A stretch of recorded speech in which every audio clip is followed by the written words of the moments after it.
Allazi lam yalid wa lam yulad wa lam yakul lahu kufuwan ahad. Asyhadu an la ilaha illallah wahdahu la syarika lah wa asyhadu anna Muhammadan abduhu wa rasuluh sallallahu alaihi wasallam la nabiyya ba'd. Amma ba'd.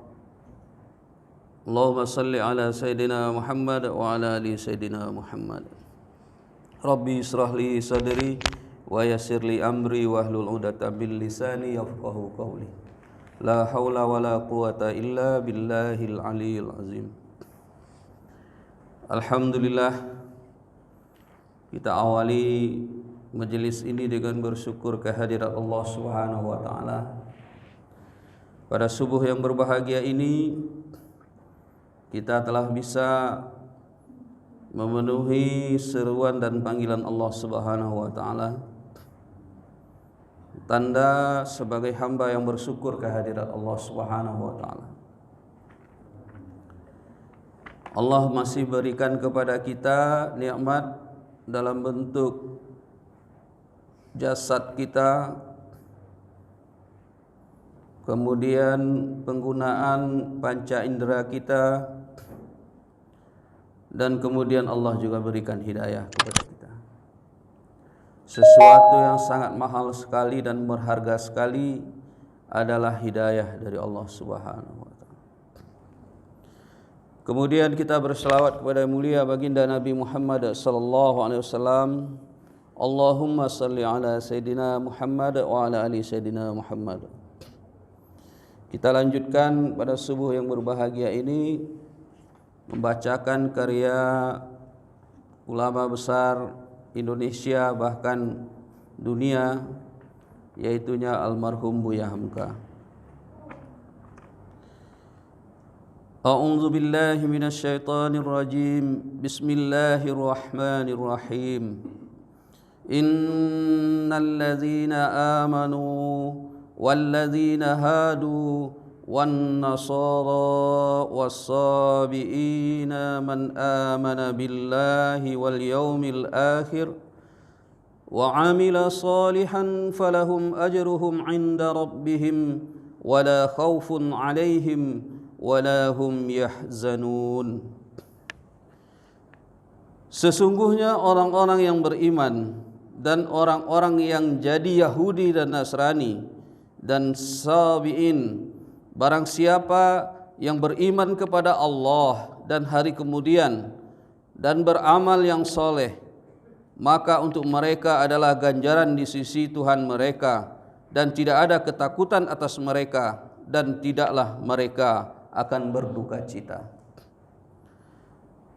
Sesungguhnya orang-orang yang beriman, pangkal ayat 62. Yang dimaksud dengan orang beriman di sini ialah orang yang memeluk agama Islam, yang telah menyatakan percaya kepada Nabi Muhammad sallallahu alaihi wasallam dan akan tetaplah menjadi pengikutnya sampai hari kiamat.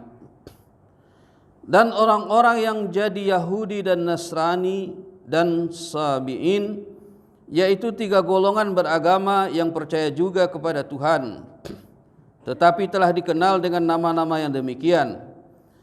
Barang siapa yang beriman kepada Allah, yaitu yang mengaku adanya Allah yang Maha Esa dengan sebenar-benar pengakuan, mengikut suruhannya dan menghentikan larangannya, dan hari kemudian dan beramal soleh, yaitu hari akhirat. Kepercayaan yang telah tertanam kepada Tuhan dan hari kemudian itu mereka buktikan pula dengan mempertinggi mutu diri mereka. Maka untuk mereka adalah ganjaran di sisi Tuhan mereka. Inilah janjian yang adil dari Tuhan kepada seluruh manusia. Tidak pandang dalam agama yang mana mereka hidup atau merek apa yang diletakkan kepada diri mereka, namun mereka masing-masing akan mendapat ganjaran atau pahala di sisi Tuhan sepadan dengan iman dan amal soleh yang telah mereka kerjakan itu. Kemudian di ujung ayat 62, dan tidak ada ketakutan atas mereka dan tidaklah mereka akan berduka cita. Di dalam ayat ini terdapatlah nama dari 4 golongan. Yang pertama, orang-orang yang beriman.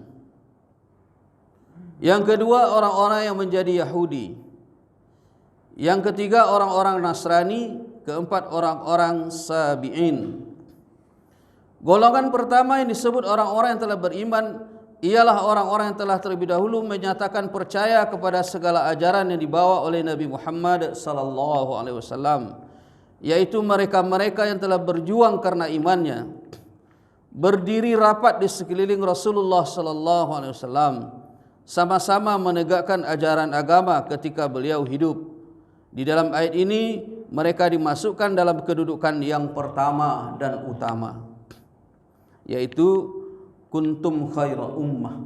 Inilah zamannya para sahabat, mereka-mereka yang ada di sekeliling Rasulullah, mereka yang sama-sama berjuang dengan Rasulullah sallallahu alaihi wasallam.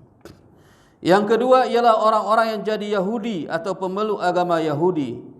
Sebagaimana kita ketahui, nama Yahudi itu dibangsakan atau diambil dari nama Yahuda, yaitu anak tertua atau anak kedua dari Nabi Yakub. Oleh sebab itu mereka pun disebut juga Bani Israel. Dengan jalan demikian, nama agama Yahudi yang lebih merupakan agama keluarga daripada agama untuk manusia pada umumnya. Yang ketiga yaitu Nasara, dan lebih banyak lagi disebut Nasrani. Dibangsakan kepada desa tempat Nabi Isa Al-Masih dilahirkan, yaitu desa Nazaret. Desa Nazaret dalam bahasa Ibrani atau Nasirah dalam bahasa Arab. Menurut riwayat Ibnu Jarir, Qatadah berpendapat bahwa Nasrani itu memang diambil dari nama desa Nasirah. Ibnu Abbas pun menafsirkan demikian. Yang keempat adalah Sabi'in. Kalau menurut asal arti kata, maknanya ialah orang-orang yang keluar dari agama yang asal dan masuk ke agama yang lain. Sama juga dengan arti asalnya ialah murtad. Sebab itu ketika Nabi Muhammad SAW mencela-cela agama nenek moyangnya yang menyembah berhala, lalu menegakkan paham tauhid oleh orang Quraisy, Nabi Muhammad SAW itu dituduh telah sabi' dari agama nenek moyangnya. Menurut riwayat ahli-ahli tafsir, golongan Sabi'in ini memang satu golongan dari orang-orang yang pada mulanya memeluk agama Nasrani lalu mendirikan agama sendiri. Menurut penyelidikan, mereka masih berpegang teguh pada cinta kasih ajaran Al-Masih, tetapi di samping mereka pun mulai menyembah malaikat. Kata setengah orang pula, mereka percaya akan pengaruh bintang-bintang. Ini menunjukkan pula bahwa agama menyembah bintang-bintang pusaka Yunani mempengaruhi pula perkembangan Sabi'in ini. Di zaman sekarang, penganut Sabi'in masih terdapat sisa-sisanya di negeri Irak. Mereka menjadi warga negara yang baik dalam Republik Irak.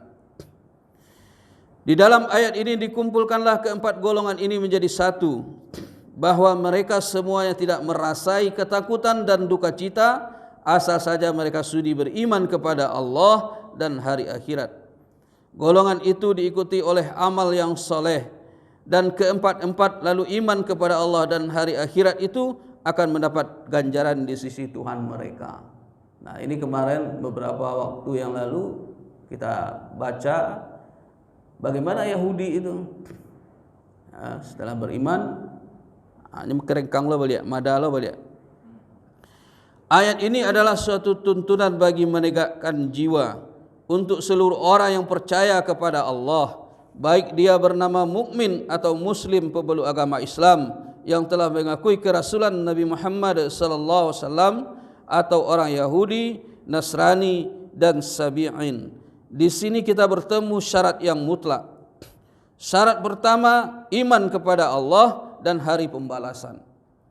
Sebagai inti ajaran dari sekalian agama, syarat pertama itu belum cukup kalau belum dipenuhi dengan syarat yang kedua, yaitu beramal soleh atau berbuat pekerjaan-pekerjaan yang baik, yang berfaedah dan bermanfaat, baik untuk diri sendiri maupun untuk masyarakat. Jadi enggak bisa dipisah-pisahkan. Awak iman-iman saya, ya kan? Beriman, saya beriman, tapi amalnya enggak ada. Baik amal yang dipergunakan untuk diri sendiri maupun amal istimaiyat. Amal istimai adalah amal bersama-sama, berjemaah, salat berjemaah. Banyak orang tak salat berjemaah, Pak. Kalaulah semua warga kita ini salat berjemaah, wah membludak masjid kita. Mahfum atau sebaliknya dari yang tertulis adalah demikian, meskipun dia telah mengakui beriman kepada Allah atau golongan pertama, mengaku beriman mulutnya kepada Nabi Muhammad sallallahu alaihi wasallam, maka kalau iman itu tidak dibuktikan dengan amalnya yang soleh, tidak ada pekerjaan yang utama, tidaklah akan diberikan ganjaran oleh Allah. Jadi indak bakar ajo dan dapat ganjaran. Demikian juga orang Yahudi, walaupun mulutnya telah mengakui dirinya Yahudi, penganut ajaran Taurat, padahal tidak diikutinya dengan syarat pertama, iman sungguh-sungguh kepada Allah dan hari akhirat, dan tidak dibuktikan dengan amal yang soleh, perbuatan yang baik, berfaedah dan bermanfaat bagi perikemanusiaan, tidaklah dia akan mendapat ganjaran dari Allah. Kalau Yahudi dari riwayat dan sejarahnya tidak ada kerajaannya. Pertama keraja elok, sudah tu tidak elok lah. Itulah tipikalnya Yahudi. Begitu juga orang Nasrani dan Sabi'in. Hendaklah pengakuan bahwa diri orang Nasrani atau Sabi'in itu dijadikan kenyataan dalam perbuatan yang baik. Iman kepada Allah dan hari akhirat, inilah pokok pertama. Jadi sejalan dia, Pak. Yu'minuna billah wal yaumil akhir. Beriman kepada Allah dan hari kemudian, hari pembalasan. Sehingga hidup kita ini adalah hidup untuk hari akhirat. Iman kepada Allah dan hari akhirat, inilah pokok pertama. Sehingga pengakuan beriman yang pertama bagi orang Islam, pengakuan Yahudi bagi orang Yahudi, pengakuan Nasrani bagi orang Nasrani, pengakuan Sabi'in bagi pemeluk Sabi'in belumlah sama sekali berarti apa-apa sebelum dijadikan kesadaran dan keyakinan dan diikuti dengan amal yang soleh. Beriman kepada Allah niscaya menyebabkan iman pula kepada segala wahyu yang diturunkan kepada Allah dan para rasulnya, tidak membeda-bedakan di antara satu rasul dengan rasul yang lain. Percaya kepada keempat kitab yang diturunkan. Di dalam sejarah Rasulullah sallallahu alaihi wasallam berjumpalah hal ini. Abu Bakar, Umar, Utsman, Ali radhiyallahu anhum dan sahabat-sahabat yang utama telah lebih dahulu menyatakan iman. Bukti iman yang dibuat oleh para sahabat adalah meninggalkan segala macam kejahiliahan. Kemudian baik ketika masih di Mekah maupun setelah berpindah ke Madinah, menyatakan iman pula beberapa orang Yahudi sebagaimana Abdullah bin Salam, Ubay bin Ka'ab dan lain-lain. Orang-orang Nasrani pun menyatakan pula iman kepada Allah dan hari akhirat yang diikuti dengan amal yang soleh, seumpama Tamim Ad-Dari, Adi bin Hatim atau Kaisar Habsyi atau Negus sendiri dan beberapa lagi yang lain. Cuma yang tidak terdengar riwayatnya ialah orang Sabi'in. Salman Al-Farisi pun berpindah dari agama Majusi lalu memeluk Nasrani. Kemudian dia menyatakan iman kepada Allah dan hari akhirat dan mengikutinya dengan amal yang soleh, maka semua orang yang telah menyatakan iman dan mengikuti dengan bukti ini, hilanglah dari mereka rasa takut, cemas dan duka cita. Apa sebabnya? Apabila orang yang telah berkumpul dalam suasana iman, dengan sendirinya sengketa akan hilang dan kebenaran akan dapat dicapai. Yang menimbulkan cemas dan takut di dalam dunia ini ialah apabila pengakuan hanya dalam mulut, aku mukmin, aku Yahudi, aku Nasrani, aku Sabi'in, tapi tidak pernah diamalkan. Itu yang merusak. Cuman mengecek-ngecek saja. Malah banyak yang mengacau. Maka terjadilah perkelahian karena agama telah menjadi golongan, bukan lagi dakwah kebenaran. Yang betul hanya aku saja, orang lain salah belaka. Orang tadinya mengharap agama akan membawa ketentraman bagi jiwa, namun kenyataan hanyalah membawa onar dan peperangan, karena masing-masing pemeluk agama itu tidak ada yang beramal dengan amalan yang baik, hanya amalan mau menang sendiri. Kesan pertama yang dibawa oleh ayat ini ialah perdamaian dan hidup berdampingan secara damai di antara pemeluk agama dalam dunia ini. Janganlah hanya semata-mata mengaku Islam, Yahudi, Nasrani atau Sabi'in, pengakuan yang hanya di lidah dan karena keturunan, lalu marah kepada orang kalau dituduh kafir, padahal iman kepada Allah dan hari akhirat tidak dipupuk dan amal yang soleh yang berfaedah tidak dikerjakan. Jadi Bapak dan Ibu jemaah subuh rahimakumullah, apa yang ada di ayat ini dan telah ditulis oleh almarhum Buya Hamka dapat kita lihat pada hari ini, ya kan? Bagaimana amal-amal soleh tidak dikerjakan dengan sungguh-sungguh, terutama kita umat Islam, sehingga yang sering nampak itu adalah hanya saling menyalahkan, tidak melakukan introspeksi, ibda binafsi, bagaimana kita memperbaiki diri. Jadi usaha kita Bapak dan Ibu hari-hari yang harus kita lakukan adalah bagaimana kita terus mengupayakan memperbaiki diri kita di dalam kesibukan amal-amal soleh kepada Allah Subhanahu wa taala. Bagaimana kita menyibukkan diri kita di dalam ketaatan kepada Allah Subhanahu wa taala. Dan bagaimana kita terus berdoa agar umat seluruh alam, umat manusia di seluruh dunia ini diberi hidayah oleh Allah Subhanahu wa taala. Bapak dan Ibu, suasana yang terjadi pada hari ini, hari demi hari, waktu demi waktu, silih berganti informasi, silih berganti pendengaran, silih berganti pemberitaan yang kita dengar telah menghantarkan berbagai macam ketakutan, kecemasan.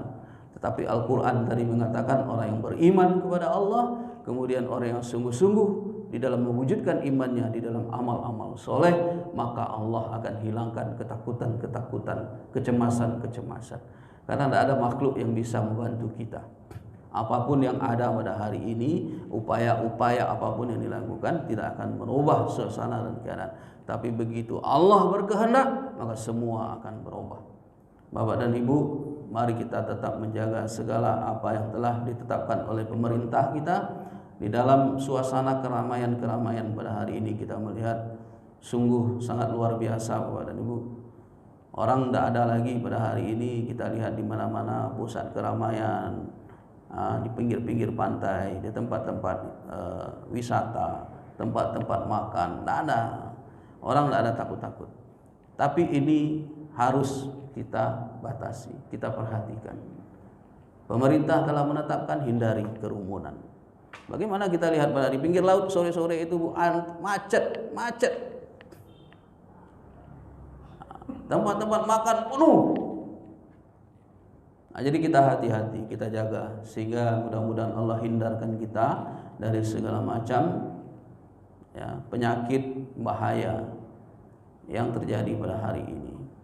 Nah, Bapak dan Ibu jemaah subuh rahimakumullah, kita perkuat amal-amal kita, kita perbanyak ibadah-ibadah kita, bacaan Al-Quran kita, kemudian salat-salat sunnah kita. Tengah malam kita menangis kepada Allah, kita mohon perlindungan untuk diri kita, keluarga kita, tetangga kita, saudara-saudara kita, dan kita mohon ampunan kepada Allah untuk diri kita, orang tua kita, saudara kita, tetangga kita, orang kampung kita, umat seluruh alam. Semoga akhir hayat kita adalah husnul khatimah. Kita kembali kepada Allah dalam mengucapkan kalimat la ilaha illallah, dan kita semua nanti akan dikumpulkan di surganya Allah Subhanahu wa taala. Demikian, banyak maaf. Subhanallah wa bihamdihi, subhanakallah wa bihamdika, asyhadu an la ilaha illa anta, astaghfiruka wa atubu ilaik. Assalamualaikum warahmatullahi wabarakatuh.